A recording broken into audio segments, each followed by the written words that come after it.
Panjang ya namanya ya, Masya Allah. Darasya Ebana Ezeria oleh KFHDW dan Christian Hakuba, kedua orang tuanya. Namun sejak ia bersyahadat di Masjid Raya Pondok Indah Jakarta Selatan pada tanggal 2 September 2000 yang lalu, ia menambahkan nama Anissa di depan nama pemberi orang tuanya. Anissa Darasya yang dipanggil dengan Tere sebelumnya dikenal publik dengan kegiatan keseniannya sebagai musisi dan pengusaha. Sempat melangkahkan kaki sebagai wakil rakyat di Keseraya sebagai anggota DPRRI masa bakti 2009 sampai 2014, namun mengundurkan diri di tanggal 21 Mei 2012 dengan alasan keluarga.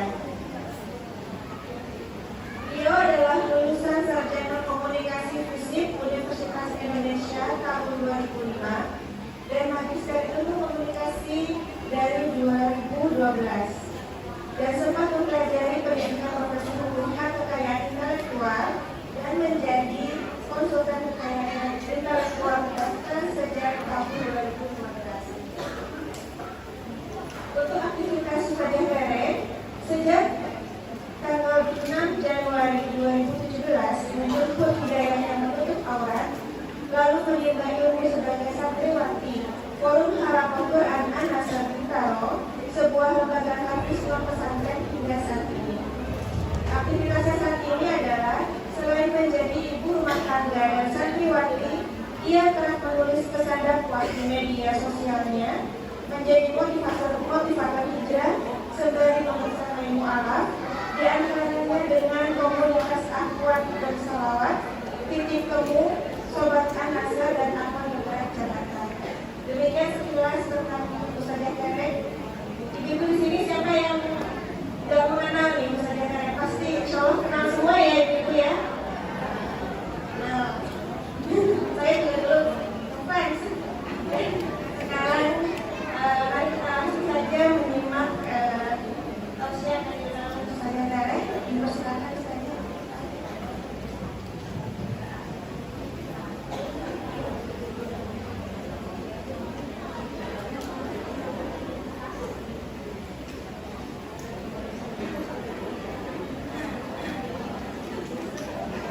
A'udzu billahi minasyaitonir rajim. Bismillahirrahmanirrahim. Assalamualaikum warahmatullahi wabarakatuh. Waalaikumsalam warahmatullahi wabarakatuh. Masya Allah, tabarakallah. Alhamdulillah. Alhamdulillah. Summa alhamdulillah. Wassalatu wassalamu ala asrofil anbiya'i wal mursalin wa ala alihi wa sahbihi ajma'in. Amma ba'd. Asyhadu an la ilaha illallah wahdahu la syarika lah wa asyhadu anna Muhammadan abduhu wa rasuluhu la nabiyya ba'd. Allahumma shalli ala sayyidina Muhammad wa ala ali sayyidina Muhammad. Rabbi shrah li sadri wa yassir li amri wahlul 'uqdatam min lisani yafqahu qawli. Ini nyamannya dipanggil Bunda, Uma, atau Mama, atau Ibu, Kakak, Ukti. Masya Allah. Iya, alhamdulillah dipanggilnya kakak aja. Iya, biar kita cocok sama semangatnya ya, kita semua bersaudara. Kenapa bersaudara?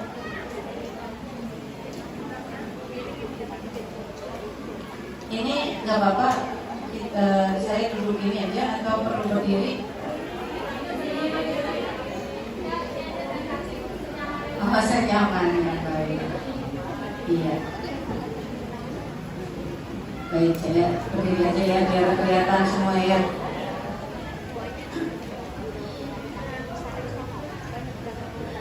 Ya, Masya Allah. Alhamdulillah.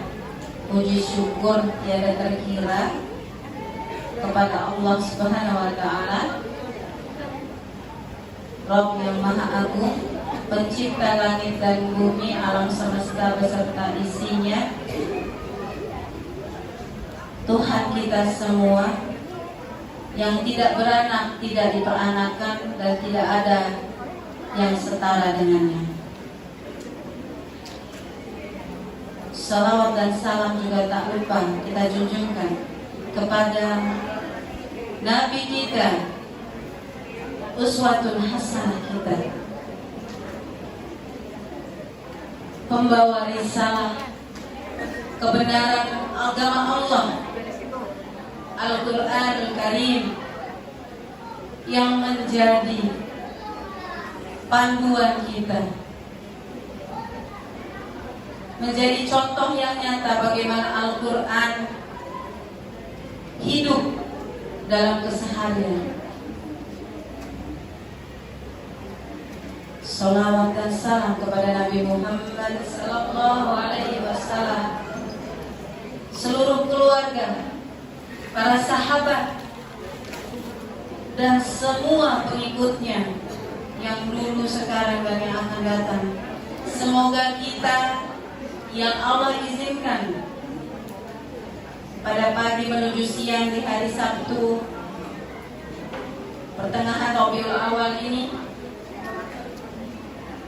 di majelis yang insya Allah para malaikat Allah berdiri sambil menuliskan catatan kebaikan untuk kita serta doakan kita.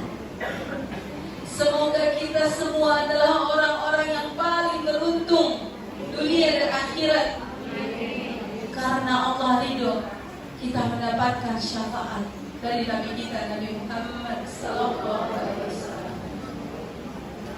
Allahumma sholli ala sayyidina Muhammad wa ala alihi wasallam.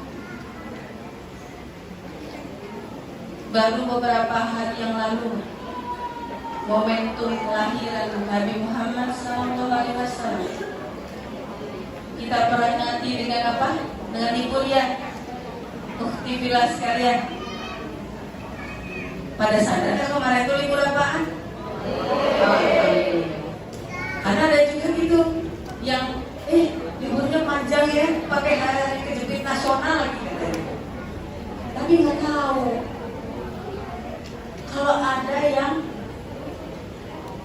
kita peringati sebagai bentuk rasa syukur kita bahwa alhamdulillah setelah nikmat iman Islam yang harus kita syukuri adalah nikmat Allah takdirkan kita menjadi umat baginda Rasulullah sallallahu alaihi wasallam. Masya Allah.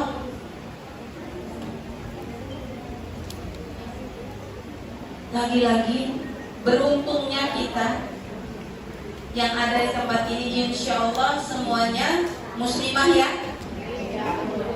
Oh, ada ikhwan jadi sama muslim dan muslimah ya, insya Allah ya.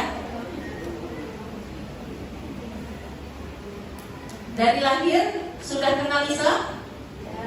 Masya Allah. Ada yang prosesnya waktu kecil mungkin belum kenal Islam karena keluarganya juga gak kenal Islam, tapi Allah kasih cahaya sehingga dimudahkan untuk menerima kebenaran dan kembali bersyahadat. Ada di sini selain saya? Allahu Akbar. Alhamdulillah. Alhamdulillah kalau Islam. Mungkin kita termasuk yang langka dibanding ukhti fillah sekalian yang alhamdulillah dari lahir, masya Allah langsung dapat hadiah apa? Dapat azan. Gak semua ternyata ya. Tapi Allah maha baik, dengan rahmatnya Allah berikan kita akal untuk berpikir dan hati nurani untuk terus merasa mencari siapa sebenarnya Rob kami, Rob kita. Karena Tuhan kita sama, cuma satu, gak mungkin ada lebih dari satu. Kalau lebih dari satu pasti udah hancur dunia ini karena rebutan. Ya kan? Coba presiden aja gak mungkin dua kan satu negara, apalagi Allah. Dan izinkan saya dalam beberapa waktu ke depan, mohon dibantu reminder waktunya. Insya Allah saya ingin berbagi kepada ukti villa sekalian mengenai keindahan agama ini. Agama Islam sebagai agama kasih sayang yang sesungguhnya, agama kasih sayang yang original, yang Allah takdirkan risalahnya disempurnakan dengan turunnya Al-Quran kepada baginda Rasulullah SAW untuk sekalian alam, gak cuman yang lahir di keluarga muslim. Bismillah, saya izin berbagi. Lagi-lagi ini bukan karena saya lebih paham, lebih pintar, bukan. Tapi Allah izinkan saya berbagi pengalaman sekaligus ilmu yang sudah Allah berikan melalui guru-guru. Insya Allah pada kesempatan kali ini saya Al-Fakir, Allah tutupi aib dan Allah izinkan bisa berbagi kefahaman agar kita yang sudah diberikan nikmat iman Islam dan nikmat menjadi umatnya Nabi Muhammad SAW sungguh-sungguh mensyukuri, gak cuma take it for granted kalau bahasa Jepangnya, bukan bahasa Inggrisnya, ya. Karena banyak juga yang dengan astagfirullahaladzim ya, dengan sombongnya merasa, oh ya kebetulan orang tua saya muslim. Nggak ada yang kebetulan, karena Allah sudah desain semuanya. Bahkan daun yang jatuh dari pohonnya pun itu semua sepengetahuan Allah. Maka jangan pernah katakan saya kebetulan muslim karena orang tua saya muslim. Tapi katakan saya alhamdulillah mendapatkan takdir terbaik dari Allah menjadi seorang muslim atau muslimah dan siap berjuang bersama dengan seluruh umatnya Rasulullah SAW agar kita bisa membuat Nabi kita tersenyum di yaumil akhir nanti, agar kita bisa mendapatkan syafaatnya Rasulullah SAW, agar kita dipantaskan Allah masuk surga bersama baginda Rasulullah SAW. Amin. Baik, agenda kita insya Allah, Kak boleh tahu durasinya biar saya juga ngatur waktu. 20 menit. Baik, bismillah. Ya, insya Allah dalam 15 menit ke depan, ya saya padatkan aja, kita akan bersama-sama menganalisa secara ringkas apa sih yang seringkali salah paham, ya. Bahkan tidak hanya orang lain, mungkin juga diri kita sendiri tentang apa itu Islam. Lalu kita insya Allah akan diajak menggali sedikit bagaimana nilai Islam tentang konsep kasih sayang. Dan insya Allah setelah kita sama-sama mengelaborasi ini, bismillah kita bisa sama-sama melatih mengamalkan konsep berkasih sayang dalam Islam. Lanjutkan. Ya baik, ukti-ukti sekalian, coba kalau ngomongin Islam saat ini, apa yang ada di benak ukti sekalian?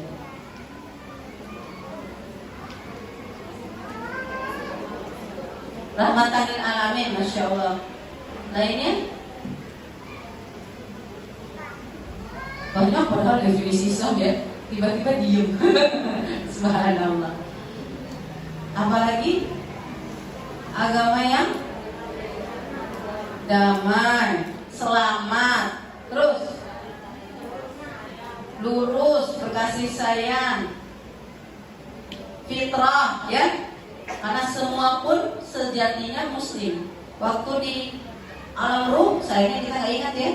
Tapi Allah Akbar, Allah catatkan dalam surat Al-A'raf ayat 172, ketika di alam ruh kita semua anak cucu Bani Adam alaihissalam sudah bersaksi. Bukankah aku ini Rabbmu, kata Allah. Kita bersaksi, iya Allah, kami bersaksi. Tapi kita lupa karena habis itu di alam kandungan gak ingat apa-apa. Apalagi alam kandungan, kemarin aja 2 bulan yang lalu ingat gak? Oke, tepat di hari Sabtu 2 bulan yang lalu ngapain aja? Ya alhamdulillah. bakal lupa. Coba kalau ingat terus, banyak banget kayaknya nggak bisa tidur, ya kan? Tapi inilah hikmah dari kasih sayang Allah. Allah izinkan manusia itu tabiatnya lupa, biar apa? Biar insya Allah dari lupanya kita belajar bertaubat, karena Allah Subhanahu Wa Taala sangat mencintai hambanya yang bertaubat ke jalannya. Nah, ini peta buminya Allah, ya. Tapi saat ini sama manusia dibelah-belah, jadinya ada negara-negara. Padahal semua buminya Allah. Kita ada di mana ketawa tadi ya? Masih di sini nggak boleh? Kita di sini ya. Coba ini sekalian belajar geografi ya, ukti villa sekalian ya. Tadi kan kita ngomongin tentang Palestina. Ada yang tahu nggak di mana di situ? Insya Allah. Di sebelah mana ya? Ada yang tahu nggak? Kak, petanya susah. Ini Pulau Afrika ya. Ini Asia. Ke sana Eropa. Di sini ada tanah Hijaz. Ini kalau salah makro saya repot nanti, ya. Terus agak ke utara sedikit. Nah, di sini ya.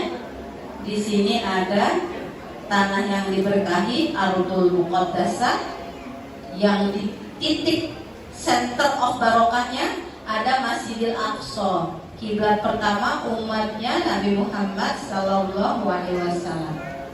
Lanjutkan. Kalau ngomongin Baitul Maqdis, Masjidil Aqsa, yang selalu dalam berbagai kajian tentang peradaban selalu diidentikan sebagai barometernya maju mundurnya peradaban umat Islam. Saat ini kondisinya seperti apa, Ukti Villa? Masjidil Aqsa sekarang, kita kalau ke Masjidil Aqsa boleh gampang nggak datang aja? Enggak. Kenapa? Sekarang dijaga sama tentara Zionis Israel. Padahal ini tanahnya siapa? Ini tanah milik Allah yang diwakafkan kepada umat Islam melalui proses Fathu Baitul Maqdis tahun 637 atau 16 Hijriah, dilakukan oleh Amirul Mukminin Umar bin Khattab radhiyallahu anhu. Makanya harusnya tanah ini, ya, mudah-mudahan gak ada yang berantem lagi ya, yang Masjidil Aqsa yang kubahnya emas, bukan, yang kubahnya bukan, semuanya benar, ya. Jadi jangan pusing. Ini semua wilayah Baitul Maqdis itu satu kompleks yang luasnya sekitar 14 hektar, ya. Dan ini miliknya umat Islam, karena tadi sudah Allah janjikan, dan itu juga ada di hadis riwayat Abu Dzar Al-Ghifari, bahwasanya ketika beliau mempertanyakan, ya Rasulullah SAW, masjid apakah yang pertama Allah dirikan di muka bumi? Rasulullah SAW bersabda, yang pertama adalah Masjidil Haram, Baitullah, di Bakkah atau Mekah. Lalu berikutnya, ya Rasulullah, selanjutnya adalah Masjidil Aqsa. Jarak antara keduanya terpaut 40 tahun. Jadi ini punya kita. Tapi kok kondisinya sekarang masuk Masjidil Aqsa aja susahnya luar biasa. Terus banyak banget kezoliman yang terjadi di Baitul Maqdis, di tanah para anbiya. Umat muslim dizolimi. Dan kalau kita lihat kondisi Baitul Maqdis saat ini, itu adalah refleksi umat muslim saat ini. Ukti Villa tahu apa yang terjadi di Uhyur, saudara-saudara di East Turkistan atau provinsi Xinjiang sekarang, karena sekarang dikuasai oleh pemerintah Cina, Tiongkok. Ukti Villa tahu apa yang terjadi? Jangankan ngumpul kayak gini, pakai hijab aja besoknya langsung ditangkap, masuk camp konsentrasi, dan itu disiksa sampai mati. Ini masih terjadi. La haula wala quwwata illa billah. Belum lagi di Suriah, Saudara-saudara kita dibantai oleh pemerintahnya sendiri. Belum lagi di Yaman, perang juga terjadi di sana. Belum lagi saudara-saudara kita yang sekarang ya di Perancis sudah nggak boleh pakai abaya, nggak boleh pakai hijab. Di mana lagi? Rohingya, saudara kita di daerah Myanmar itu udah disiksa. Di India bahkan, naudzubillah, orang ada di masjid, imamnya ada di masjid, masjidnya dibakar, imamnya dibunuh. Itu terjadi tahun ini. La haula wala quwwata illa billah. Umat muslim sungguh dizolimi, dan itu terjadi ketika jantung peradaban umat Islam, Baitul Maqdis, direbut oleh kaum kufar. Ada yang tahu nggak tepatnya kapan? Ada yang tahu peristiwa Nakbah dan Naksah?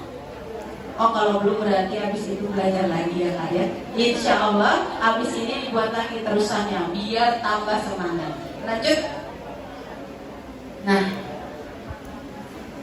kita melihat bahwa pandangan secara keseluruhan orang-orang yang ada di muka bumi saat ini memandang Islam itu bagus apa jelek? Ngomong jelek gak enak kan, hatinya sedih ya. Iya, karena kita tahu sebenarnya orang Islam itu indah kok. Islam itu jelas-jelas Bismillahirrahmanirrahim. Setiap surat kecuali surat At-Taubah dimulai dengan Bismillah.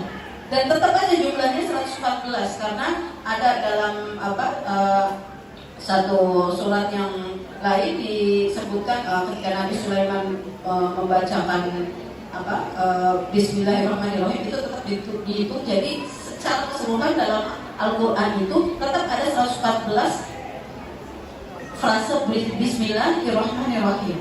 Jadi menunjukkan bahwa Allah itu Maha Pengasih, Maha Penyayang. Kok bisa-bisanya pandangan secara keseluruhan saat ini manusia menganggap Islam itu nih yang kena Islamofobia. Gak cuma non muslim tapi juga muslimnya.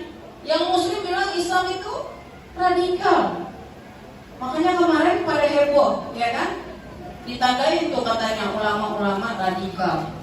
Padahal harusnya Islam gak mungkin gak radikal, karena kan disuruh berakar ya. Kalau dalam surat Ibrahim, kata-kata yang baik itu harus berakar dan tumbuh menjulang sehingga pohonnya itu bisa terasa bagi orang-orang yang lain.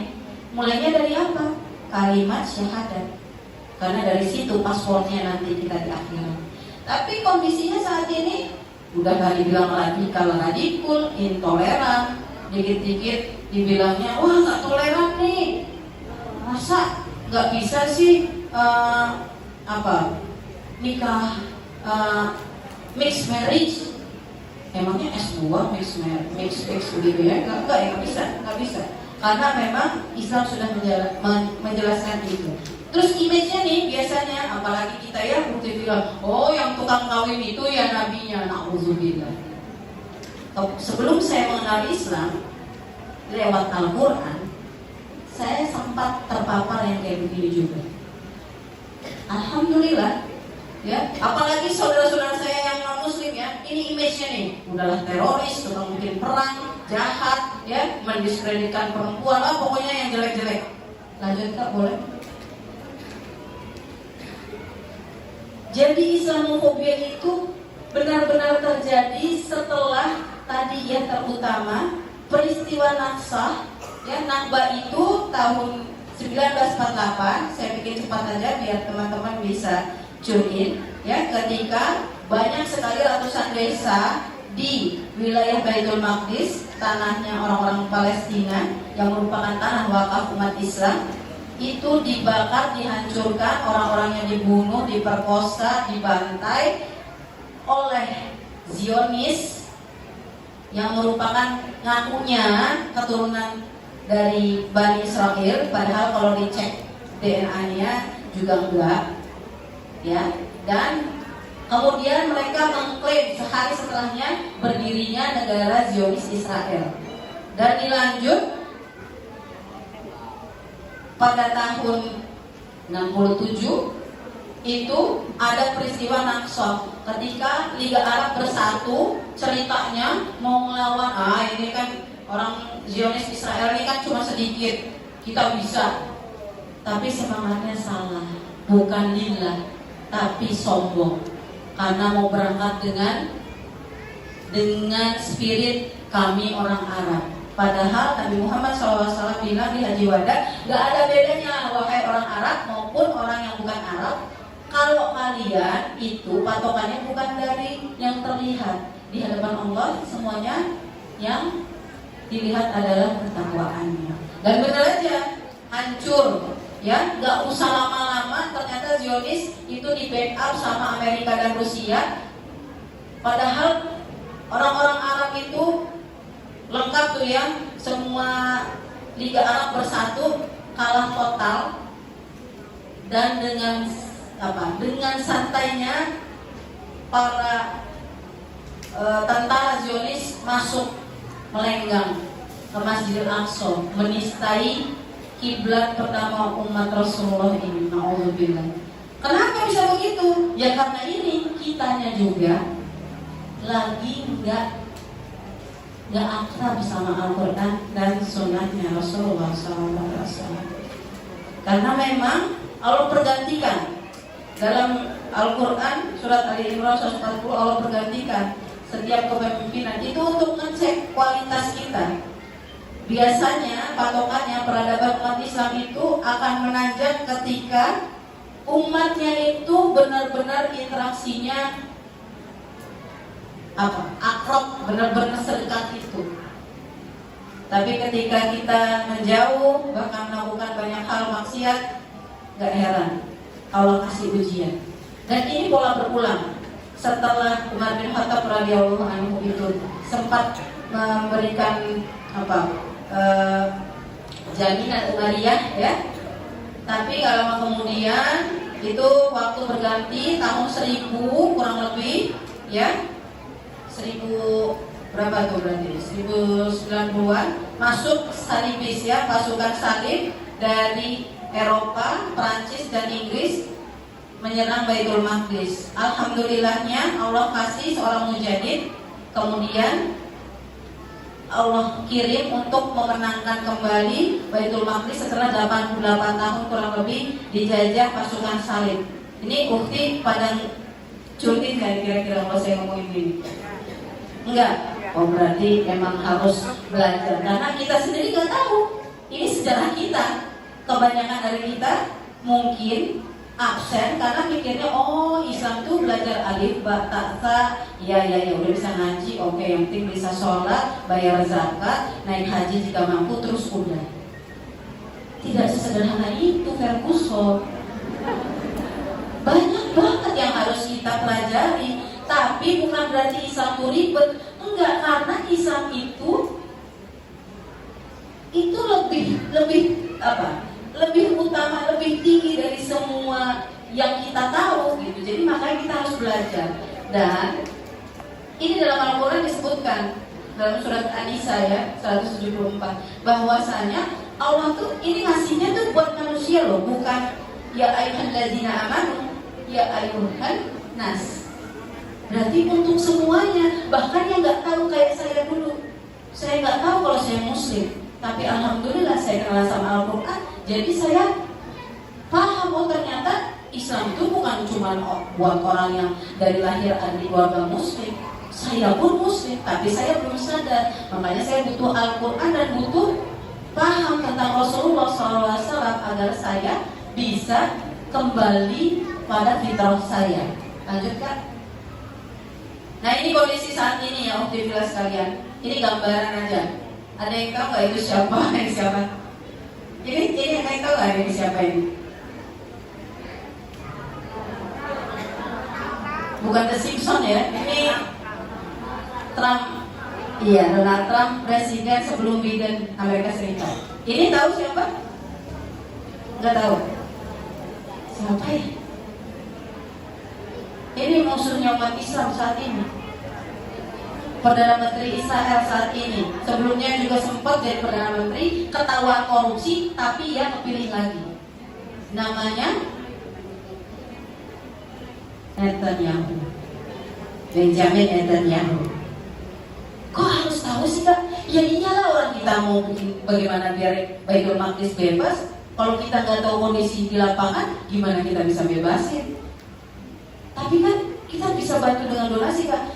Itu salah satunya, tapi yang paling utama adalah menyiapkan generasi pembebas seperti layaknya Salahuddin Al-Ayyubi yang sudah dipersiapkan orang tuanya untuk membebaskan kembali Masjidil Aqsa yang berjajah.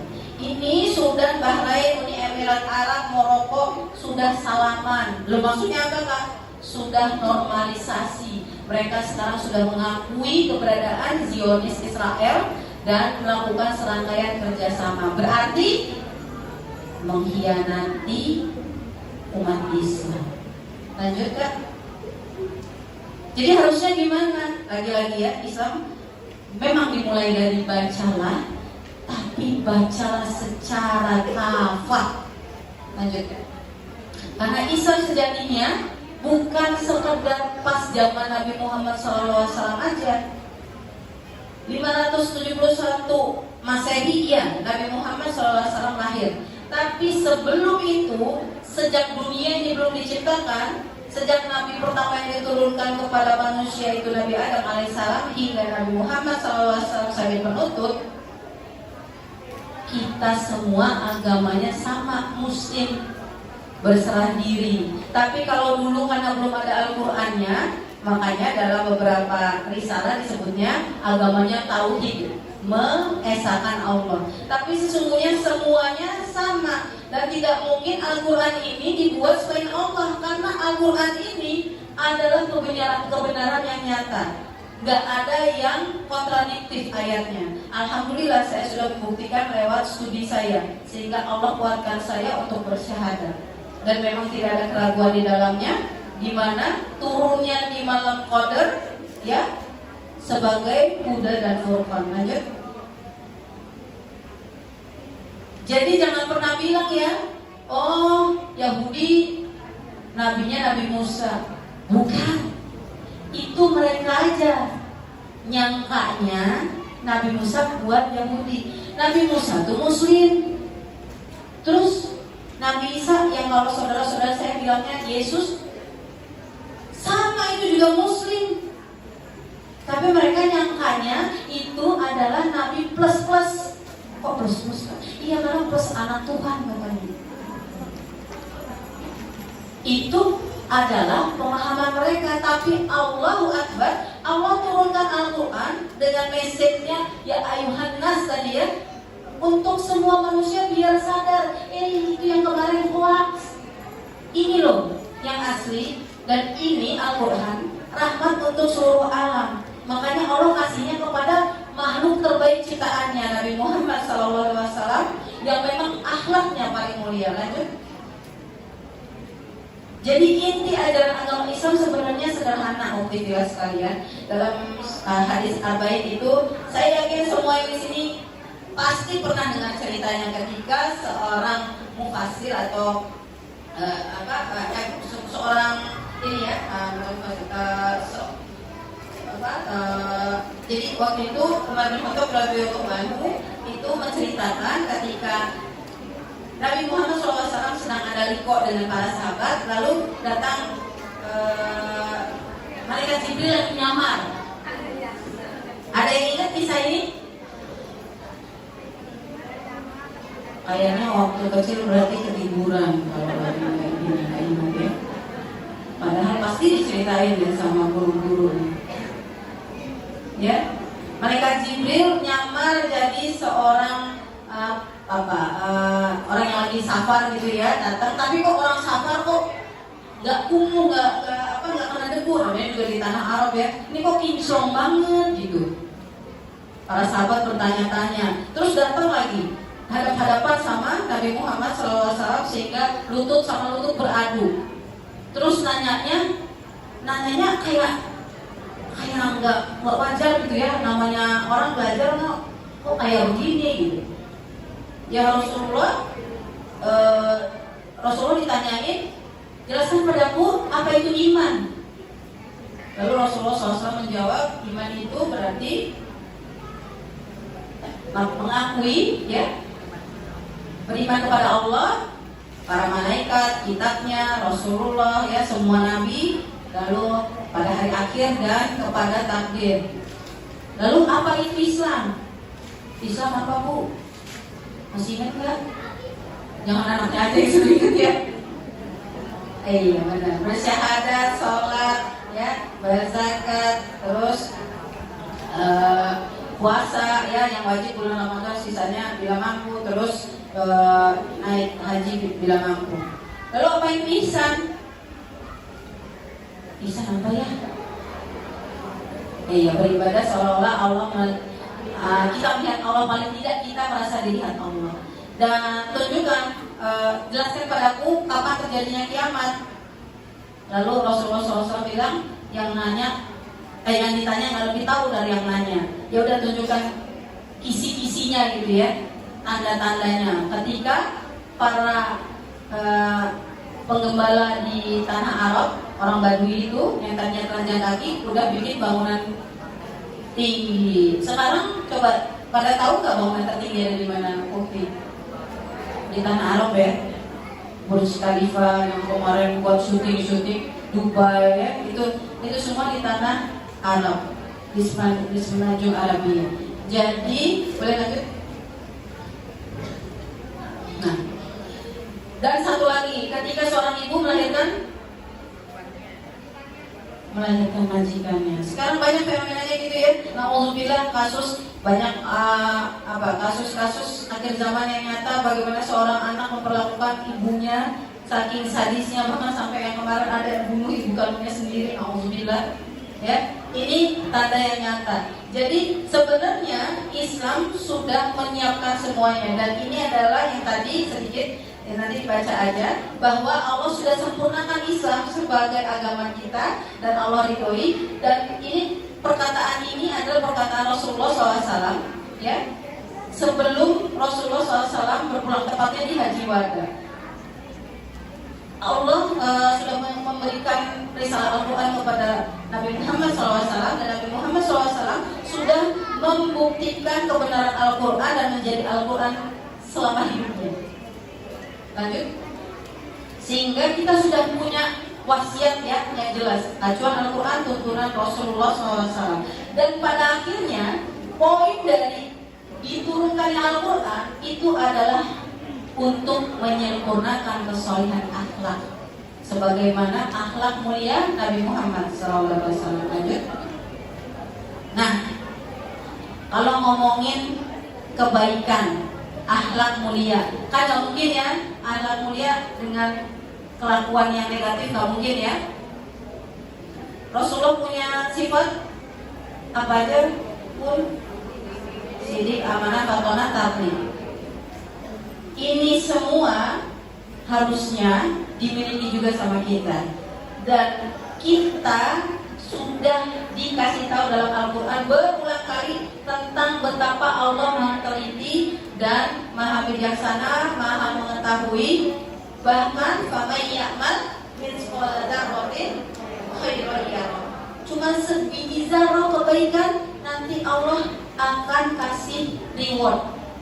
Dan ini adalah bagian dari ayat-ayat yang mungkin nanti bisa dibaca lagi sebagai pengingat betapa Allah memberikan highlight. Allah itu suka sama orang yang berbuat baik. Lanjut. Dan Rasulullah SAW sendiri mengingatkan bahwa yang terbaik di antara kita umat muslim adalah yang paling baik akhlaknya. Nah, tapi sekarang lagi gak sinkron ya. Umat Islam kok dizalimi, padahal katanya umat Islam itu harusnya kondisinya harusnya paling baik dong akhlaknya.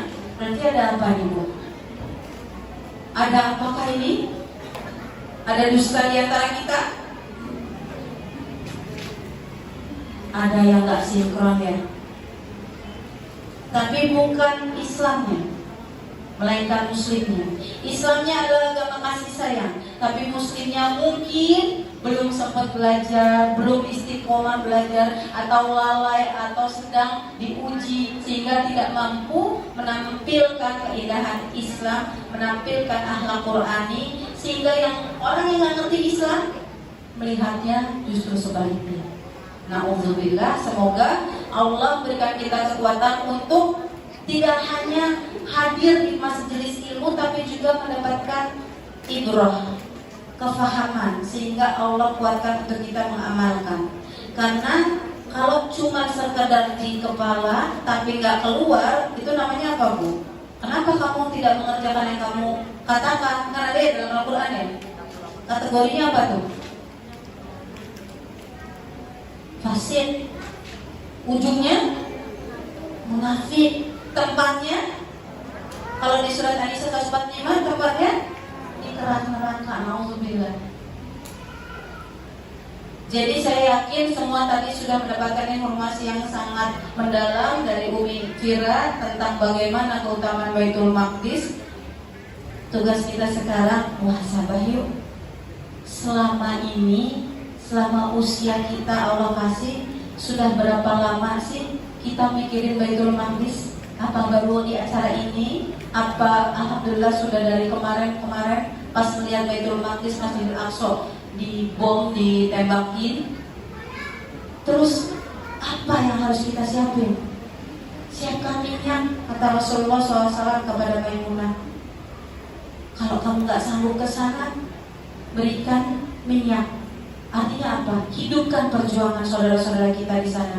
Karena perjuangan Baitul Maqdis adalah center, barometer bagaimana kekuatan iman umat Islam secara kolektif diperjuangkan.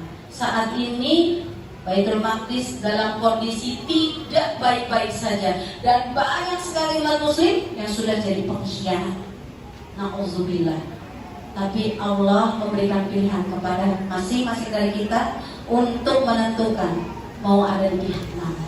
Apakah mau ada di pihak bersama dengan para sahabat, para syuhada, ya, bagaimana Umar bin Khattab radhiyallahu anhu, bagaimana Salahuddin Al-Ayyubi berjuang, ataukah mau ada di barisan yang sebelah sini yang sudah normalisasi salaman dengan pengkhianat demi uang, demi hukum dunia. Na'udzubillah. Kita semua akan dihisab. Faman ya'mal mithqala dzarratin khairan yarah wa man ya'mal mithqala dzarratin syarran yarah. Semoga ini bisa menjadi pengingat, karena sesungguhnya tugas kita adalah mengaplikasikan kehebatan, kedahsyatan, mukjizat Al-Quran dalam kehidupan kita, di lingkungan kita masing-masing, agar Islam sebagai agama kasih sayang sungguh-sungguh terasa oleh tetangga kita, keluarga kita, oleh orang-orang yang kita kenal, bahkan mungkin yang tidak kita kenal. Insya Allah dari sini Allah kasih semangat. Ya Allah, ampun ya Allah, kemarin banyak khilafnya, banyak lupanya. Insya Allah sisa hidup saya nggak tahu kapan, tapi Allah sudah memberikan cinta ini, cinta saya kepada Islam, cinta saya kepada Allah, yang mana dibuktikan dengan kecintaan saya kepada apa-apa yang dicintai Rasulullah SAW, termasuk bagaimana saya mencintai Baitul Maqdis agar persis seperti yang dicintai oleh Rasulullah SAW. Rasulullah begitu cintanya sama Baitul Maqdis, jejak saksi diperjalankan Rasulullah pada Isra Mi'raj. Maka tugas kita buktikan agar kita pantas dapat ridha Allah, syafaat Rasulullah SAW. Wa'fu minkum, mungkin ini yang bisa saya share. Sama-sama kita ikhtiar, insya Allah hidup mulia atau mati syahid. Takbir, Allah Akbar.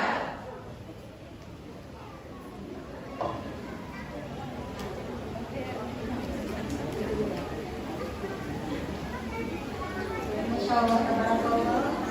Jazakallah khairan Ustazah Tere atas tausiahnya. Semoga semua yang disampaikan saja bisa semakin menggugah semangat kita ya Ibu untuk semakin mencintai dan tentunya dengan saudara-saudara kita sama muslim, terutama saudara-saudara kita di Palestina. Amin amin amin. Baik, mungkin untuk selanjutnya kita buka sesi pertanyaan satu saja atau dua atau pendek-pendek. Dua kalau masih ada sebentar. Ya, baik, silakan mungkin ada yang mau bertanya.